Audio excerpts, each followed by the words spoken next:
Mga kababayan, huwag nyo nang hanapin ang mga pulis sa presinto sapagkat kami ay nasa inyo ng mga telepono. Dial 911, darating kami sa loob ng 5 minuto.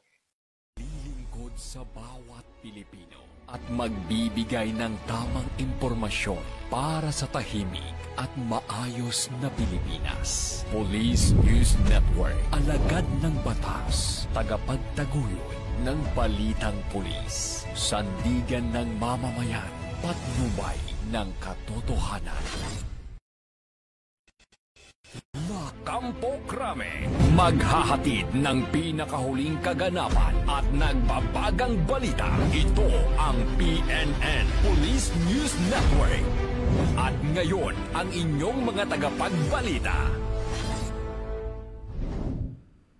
Magandang hapon, Bagong Pilipinas. Ako ang inyong alagad ng batas, tagataguyod ng Balitang Pulis. Patrolwoman Evelyn Lumabi mula sa Regional Mobile Force Battalion ng NCRPO. Maghahatid sa inyo ng tamang balita, kwento ng pulis at serbisyo para sa mamamayan. At ito ang PNP News Online.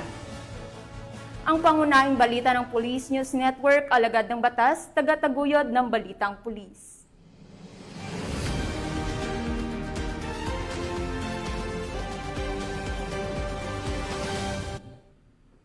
Narito ang mga balitang dapat ninyong abangan. Tinatayang 1 milyong pisong halaga ng shabu na samsam mula sa habal-habal driver sa Iloilo. 3 kataong sangkot sa ilegal na pagpapalaglag ng sanggol, arestado sa Cebu City. At 2 lalaki, timbog sa pambubugaw ng mga kababaihan para sa serbisyong sexual, kapalit ng pera.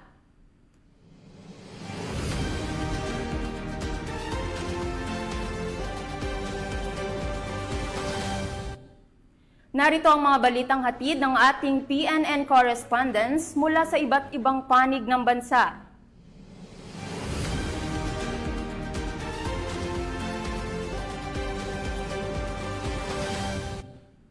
Simulan natin na ang balita mula sa bahagi ng Luzon.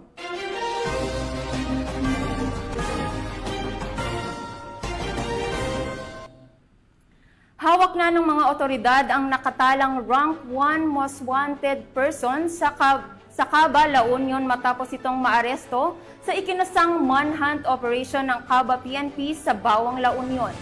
Ang kabuuan ng balita mula kay Police Staff Sergeant John Del Supremo.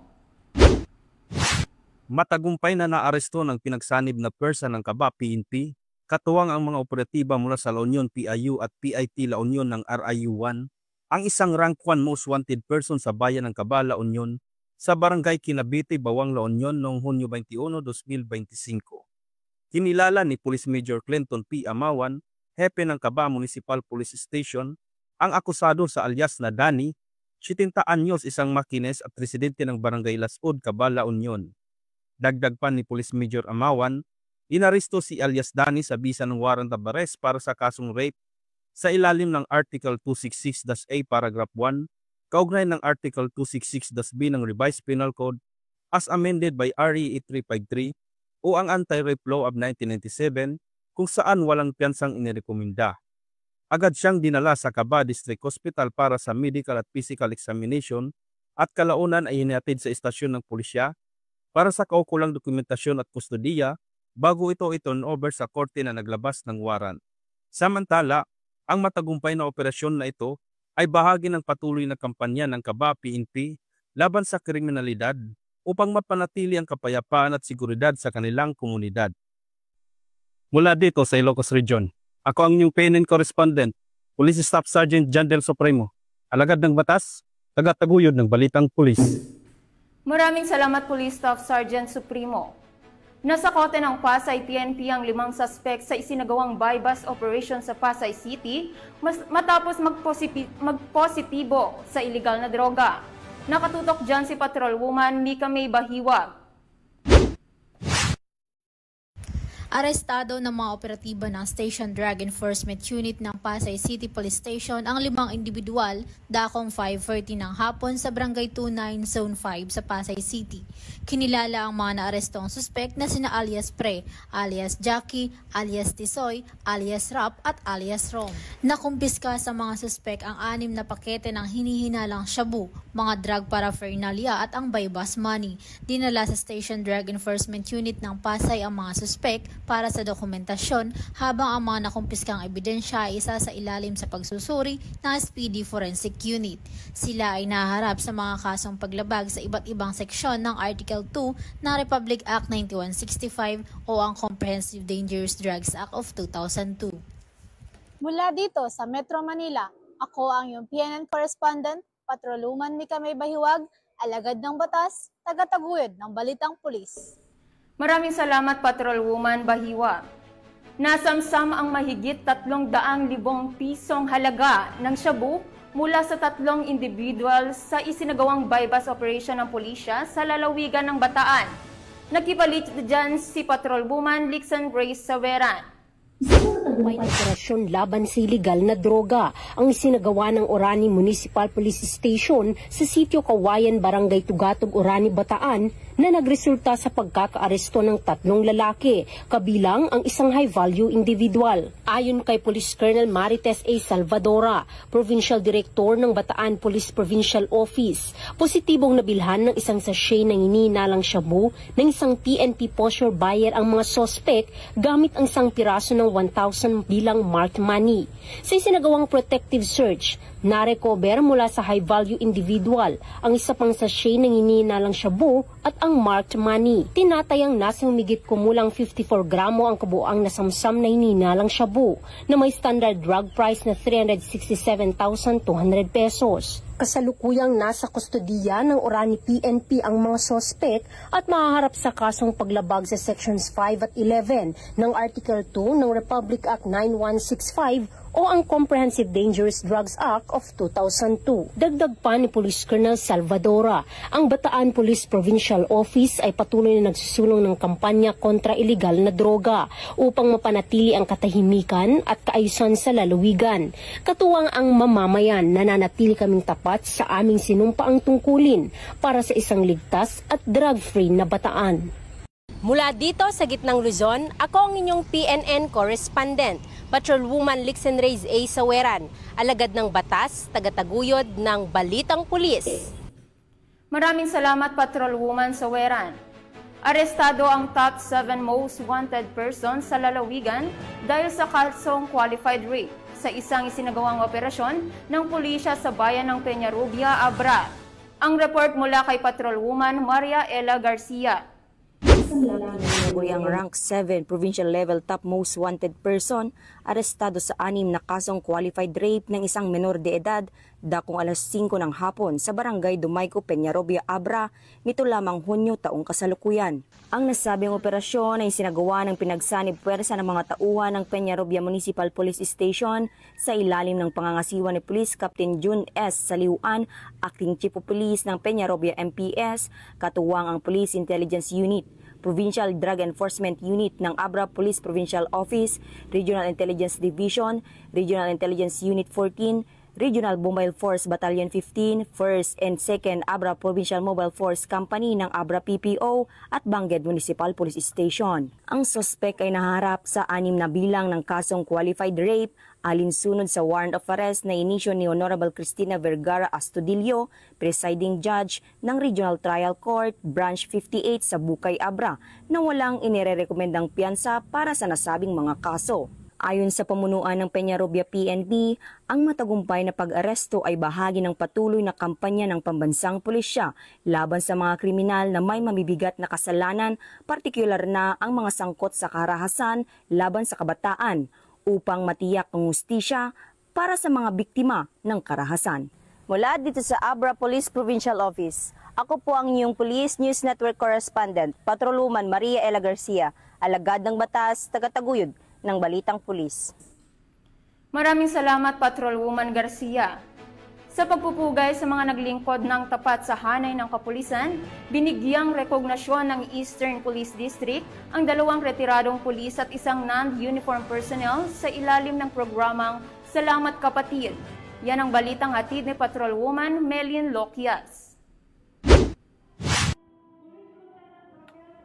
Bilang pasasalamat sa mga kapulisan sa kanilang hindi matatawarang sakripisyo at paglilingkod sa bayan, isang programa ang iginawad para sa 3 EPD retirees sa araw ng kanilang pagre-retiro. Ang nasabing programa ay pinasinayaan ni Police Colonel Leonard L. Luna, Deputy District Director for Administration ng EPD, kasama ang iba pang miyembro ng command group, mga district staff at dinaluhan din ng mga pamilya ng mga nagre-retiro. Ang 3 retirees na binigyang parangal ay sina Police Lieutenant Apolinar Abrihan Raquel, Police Staff Sergeant June Julian Ancheta, at NUP Mary Christine Javier Jimenez.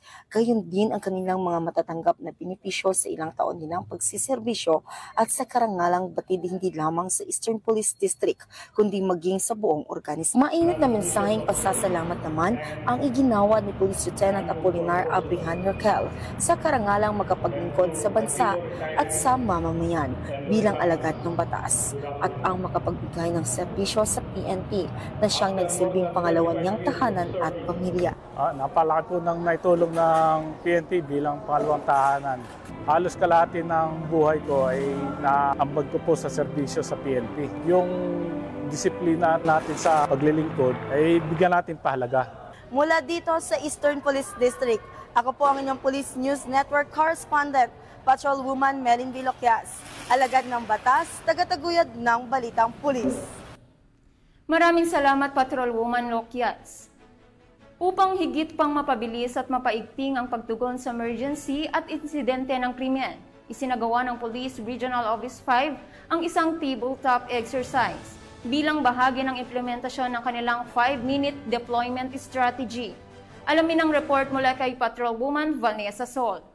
Ayon sa seleksyon ni PNP Chief Police General Nicolas Torre III para sa mabilis na serbisyo ng pulisya, nagsagawa ang Police Regional Office 5 ng tabletop exercise and conference on the 5-minute response time strategy and deployment plan na ginanap sa Pro5 Conference Room Camp Brigadier General Simeon A. Ola, Legazpi City, Albay.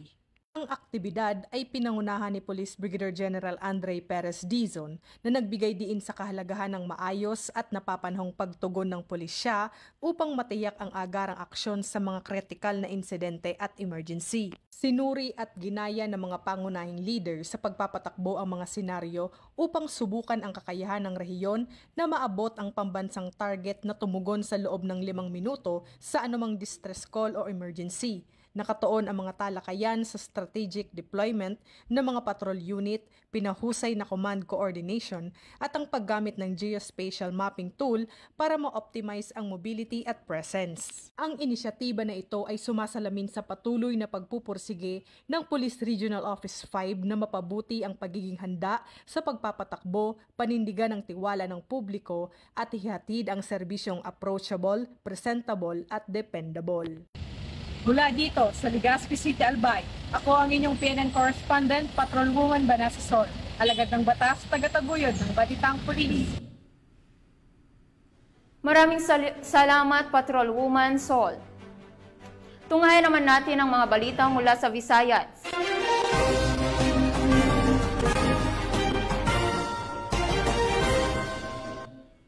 Walang kawala sa batas ang isang habal-habal driver matapos makumpiskahan ng tinatayang 1 milyong pisong halaga ng shabu sa Ahoy, Iloilo.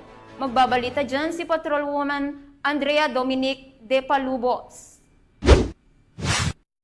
Arestado ang isang habal-habal driver sa ikinasang bypass operation ng Ahoy Municipal Police Station sa NHA Pabahay, Barangay Tipakla, Ahoy, Iloilo. Nito lamang ika-21 ng Hunyo taong kasalukuyan. Ang operasyon ay pinangunahan ng Ahoy Municipal Police Station sa pangunguna ni Police Captain John Michael Dalipe, Chief of Police. Katuwang ang Iloilo Police Provincial Office, Provincial Drug Enforcement Unit, 2nd Iloilo Provincial Mobile Force Company, at Iloilo Maritime Police Station na nagresulta sa pagkakaaresto kay alias Bagtik, 42 taong gulang at residente ng Central Ahoy, at naitalang high-value individual. Na-recover sa naturang operasyon ang 9 na sachet ng hinihinalang shabu na may timbang na humigit kumulang 150 gramo na may standard drug price na tinatayang 1,020,000 piso. Kasalukuyang nasa kustudiya na ng pulisya ang suspect para sa tamang disposisyon at haharap sa kasong paglabag sa RA 9165 o ang Comprehensive Dangerous Drugs Act of 2002. Ang tagumpay na ito ay nagpapakita ng matibay na dedikasyon at pagtutulungan ng komunidad at pulisya sa pagsugpo sa iligal na droga at pagpapalakas ng mga operasyon kontra kriminalidad sa buong rehiyon. Patuloy ang kampanya ng Philippine National Police sa pagtugis ng mga sindikato at paggamit ng mga makabagong taktika upang mapanatili ang kaligtasan at kapakanan ng bawat mamamayan. Dahil sa bagong Pilipinas, ang gusto ng pulis, ligtas ka. Mula dito sa Police Regional Office 6, ako ang inyong Police News Network Correspondent, Patrolwoman Andrea Dominic Tipalobos. Alagad ng batas, tagataguyod ng balitang pulis. Lubos. 3 kataong naaresto sa Cebu City, kaugnay ng umano'y kaso ng intentional abortion o illegal na pagpapalaglag ng sanggol. Narito ang detalye ng report mula kay Patrolwoman Flora May Azares. Nananag ng operatiba ng Police Regional Office 7 ang 3 individual na sangkot kumano sa illegal na pagpapalaglag ng sanggol sa isang entrapment operation noong Hunyo 19 ng taong kasalukuyan. Ilang araw matapos matagpuan ang 2 bangkay ng fetus sa Liloan, Cebu noong Hunyo 13. Ayon sa Pro 7, pinagsanip ang puwersa ng Regional Special Operation Unit, Regional Intelligence Division, Cebu City Mobile Force Company at Mabolo Police Station ang pagsagawa ng operasyon sa isang lodging house sa North Reclamation Area, Barangay Carieta, Cebu City. Bagamat hindi pa inilalabas ang pagkakakilanlan ng mga sospek habang nagpapatuloy ang investigasyon. Nakumpiska mula sa kanilang mga gamit ng hinihinalang ginagamit sa abortion procedures gaya ng cytotec tables, antibiotics, surgical tools, gloves, towels, lubricants, antiseptics, flashlights at marked money na ginamit sa operasyon. Batay sa Article 256 ng Revised Penal Code, ang intentional abortion ay isang krimen na may kaukulang parusang pagkakakulong mula 6 hanggang 12 taon, depende sa paraan ng pagkakagawa ng krimen. Iniimbestigahan din kung may kinalaman ang mga pamunuan ng lodging house sa iligal na aktibidad. Maaaring makasuhan ng ito at ipasara ang establishmento kung mapatunayang nagpabaya o sadyang nagbigay lugod sa naturang gawain. Hinikayat ng mga kapulisan ang publiko na maging mapagmatsyag at agad iulat sa mga otoridad ang anumang kahina-hinalang aktibidad upang mas mapanatili ang kaayusan at kaligtasan ng bawat mamamayan. Mula dito sa Police Regional Office 7, ako ang inyong PNN Correspondent, Patrolwoman Flora May Azares, alagad ng batas, tagataguyod ng balitang pulis. Maraming salamat, Patrolwoman Azares. Narito naman ang mga balita mula sa bahagi ng Mindanao.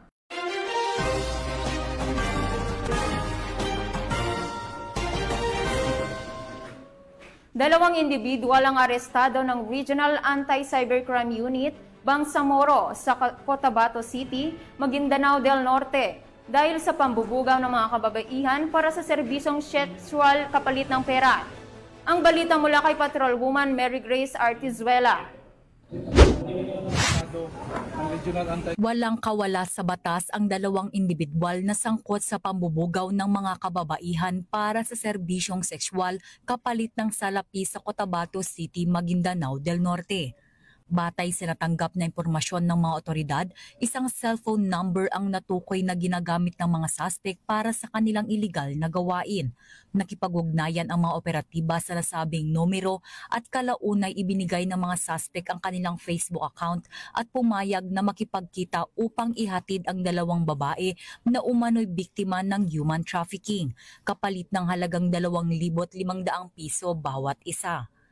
Agad ikinasa ng Regional Anti-Cybercrime Unit Bangsamoro, katuwang ang Police Station 2 ng Cotabato City Police Office ang isang entrapment operation na nagresulta sa pagkakaaresto ng 2 suspect na ngayon ay nahaharap sa paglabag sa Republic Act No. 9208 o Anti-Trafficking in Persons Act of 2003. Nasa kustodiya na ng Rakubar ang mga suspect habang ligtas na nasagip ang 2 biktima. Assalamualaikum.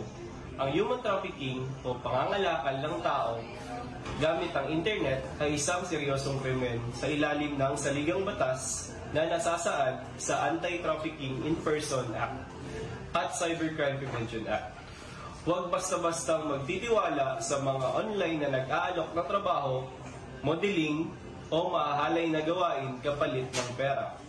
Maging mapagmatsyag at agad i-report sa otoridad ang kahinahinalang aktibidad, protektahan ang iyong sarili at ang iyong pagkatao. Dahil sa Bagong Pilipinas, ang gusto ng pulis, ligtas ka. Mula dito sa Campo Crame, ako ang inyong PNN correspondent, Patrolwoman Mary Grace Artizuela, nagbabalita para sa Police News Network, alagad ng batas, tagataguyod ng balitang pulis. Maraming salamat, Patrolwoman Artizuela. Timbog ang isang drug personality sa isinagawang bypass operation ng Santa Maria PNP sa Davao Occidental. Tunghayan ng iba pang detalye mula sa report ni Patrolwoman Bernamay Lapuz.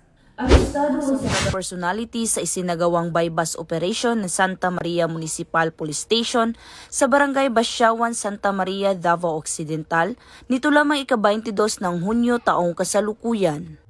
Kinilala ni Police Captain J. Raywan L. Abadia, officer in charge ng Santa Maria Municipal Police Station, ang suspect na si alias Giovanni, 33 anyos, na residente sa Mabini Extension, Digos City.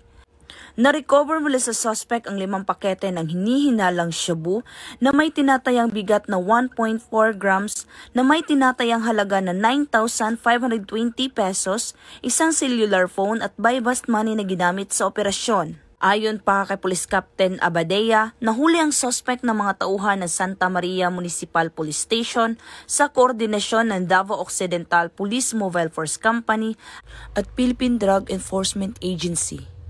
Kasalukuyang ang suspect ay nasa kustodiya na ng Santa Maria Municipal Police Station para sa tamang disposisyon at mahaharap sa kasong paglabag sa RA 9165 o ang Comprehensive Dangerous Drugs Act of 2002.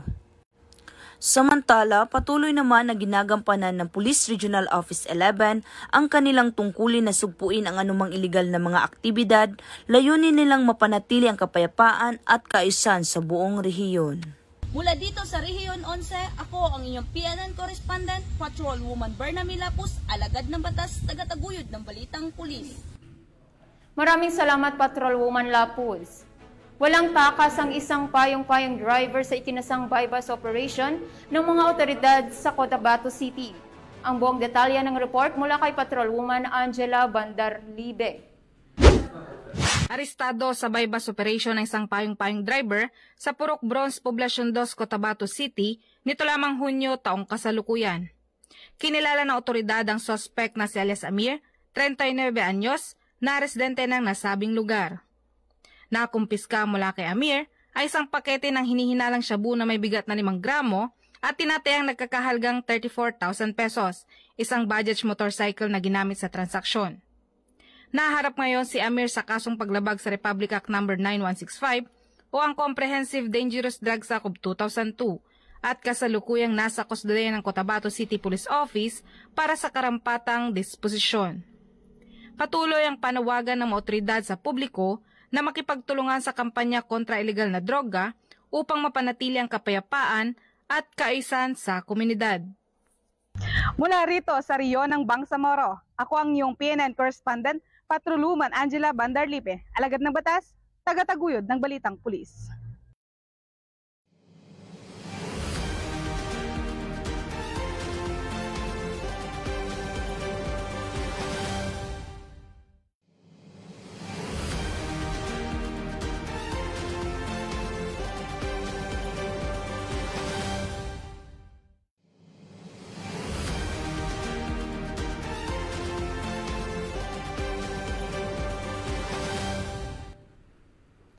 At yan ang mga balitang nakalap ng ating PNN correspondents mula Luzon, Visayas at Mindanao. At bago pa tayo magtapos, nais ko lang pong batiin ang OIC ng TV and Radio Production Section ng PICAG na si Police Captain Nomer Macaraig, nakabilang sa mga pulis na tumanggap ng JCI Ignacio Jimenez Awards 2025 ngayong araw. Congratulations po sa inyo, sir. Sa ngalan ng pamunuan ng Philippine National Police sa pamumuno ni PNP Chief Police General Nicolas Torre III at sa pamumuno ni President Ferdinand Bongbong Marcos Jr., kami ay maglilingkod sa bawat Pilipino at magbibigay ng tama at balanseng balita dahil dito sa bagong Pilipinas ang gusto ng pulis ligtas ka. At bilang bahagi ng mas pinabilis at pinalawak na emergency response system, muli naming ipinaaalala ang panawagan ng PNP Chief na huwag nyo nang hanapin ang mga pulis sa inyong mga presinto sapagkat sila ay nasa inyong mga telepono, dial 911, darating sila sa loob ng 5 minuto. Ang 911 ay bukas 24/7, maaaring tawagan kahit walang load at handang tumugon sa anumang uri ng emergency. Ipagbigay alam sa inyong pamilya, kaibigan at komunidad. Sa panahon ng pangangailangan, 911 ang inyong katuwang. Mula rito sa tanggapan ng tagapag-ugnay ng Pambansang Pulisya, ako ang inyong alagad ng batas, taga-taguyod ng Balitang Pulis, Patrolwoman Evelyn Lumabi mula sa Regional Mobile Force Battalion ng NCRPO. Ang pangunahing balita ng Police News Network.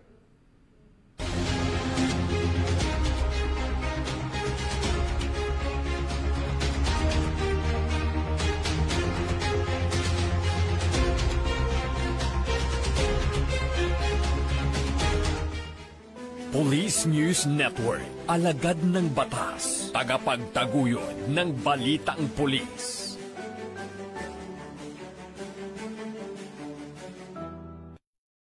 Mga kababayan, huwag nyo nang hanapin ang mga pulis sa presinto sapagkat kami ay nasa inyo ng mga telepono. Dial 911, darating kami sa loob ng 5 minuto.